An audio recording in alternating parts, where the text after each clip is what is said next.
Today we have been assisting actually a very important meeting, I believe, here. The Mexican presidency for the first time is really trying to enhance the engagement of stakeholders. And you have been participating, you have been intervening actually in one of the plenaries of the contact group. So what was it about, and what was your feeling of how parties are actually reacting on observers?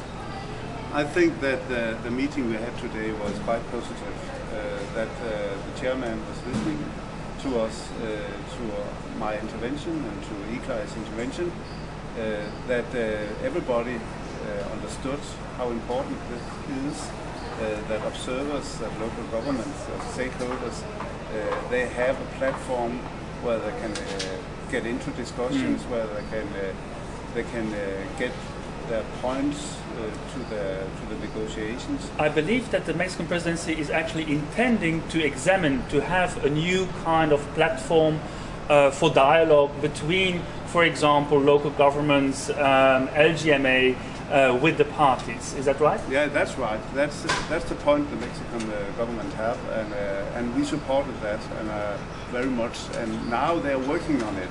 So it's very exciting now what will happen tomorrow when they come with a proposal. So we are expecting that the Mexican presidency would move on this, and that there actually will be some kind of a decision coming out on that particular topic? Sure, I hope so, because this could be one very positive thing at this COP. You know, as everybody knows, that there are some clouds. It's not only positive things, if you can say that with a kind of irony. So this thing would be very, very good if we could succeed with that, because then we could get good solutions in the future. Also because that, for example, cities, I come from a city in Denmark. Well-known city of Copenhagen. Yeah. Hosted the COP last year. Unfortunately, we didn't get a good solution last year, but I hope we will get it in the future. And I think that cities has to play a very, very big role in that, because the CO2 emissions from cities is about 75%, and of course that they should be a part of the future solution, and this is what we are working for, and therefore this is very important. And do you also see that the Danish government, for example, towards you, the capital of Denmark, is there an interaction, in particular in the climate work? Are your actions being measured, reported? Do you report to the Danish government in terms of that this could also be part of the national strategies for reducing emissions?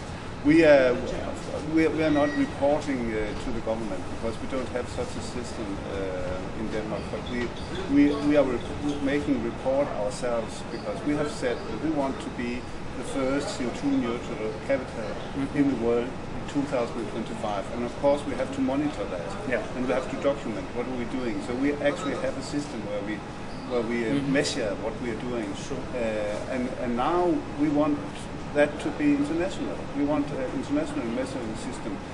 So you can, for example, you can get money from some of the funds, but precondition that you can do that is that you can show that you can document afterwards that actually you got some results out of it. So therefore the measuring is very important. I think especially also here at the United Nations level, this is also what is going on. I mean, getting your achievements being measured, reported and verified, that is what nations are really looking into.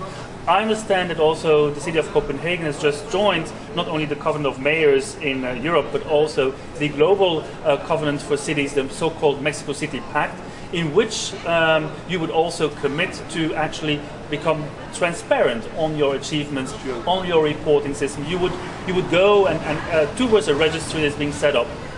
So is that also the kind of actions that you think are actually useful, that should also be recalled here at the United Nations level? Of course. And of course the cities should go into that, and of course the nations should make it possible that we can compare what's going on all over the world, because this is actually, as I said, the big free consumption, that you can set goals, and afterwards you can find out how far did you go, did you succeed. Thank you very much, Bo. I think with your last words, I think everything has been said. I think for next year, if there would be a platform for dialogue, I think from local governments what we can really offer is actually a clear information on how many emissions we are actually reducing, reporting on that, and actually interact with national governments as to how this on a global level can be a contribution to globally reduce our emissions. So thank you very much for that, for your interview here. Thank you. Thank you.